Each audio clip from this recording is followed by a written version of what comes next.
Tanya, right now I'm standing here with Clay County Sheriff Eddie Scott to get the latest details on the investigation. Sheriff, tell me where investigators at right now as it comes to this tragic investigation. Well, right now we've been in the process. First of all, we finished interviewing our victims. Now we're moving on to witnesses and process and evidence that was collected from the crime scene. Right now we've got West Point Police Department, Highway Patrol, ATF, and Homeland Security assisting us in the investigation.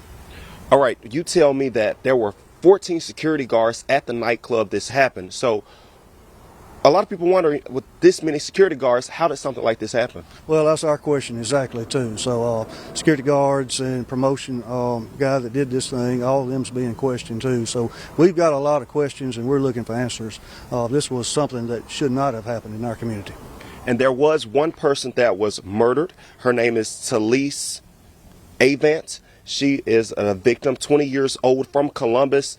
Now, you tell me that she was inside of the club when she was struck? That's correct. It was Talise Chandler was her name. She was actually sitting there in what they call the VIP section when she was struck and killed. She was in the VIP section when she was struck and killed, and there were a lot of other people, including some young people, that were also killed. That's correct. The club was actually full of people. To just the fact that only a dozen that actually got hit, that's probably a miracle within itself. Right now we've identified at least potentially 3 shooters that was inside the building with multiple rounds. So this could have been a worse tragedy than what it actually was. And Sheriff, you tell me that one thing in this investigation is that most of the people there were not from West Point or Clay County, but they were from outside, correct? That's correction. Over 95% of these was from out of town. So, and again, they brought this type of violence to our community. So we're not happy with it at all. We're working with our county and city officials. We're going to try to tighten down on this type of promotional stuff that's going on and try to prevent something like this from happening again in the future.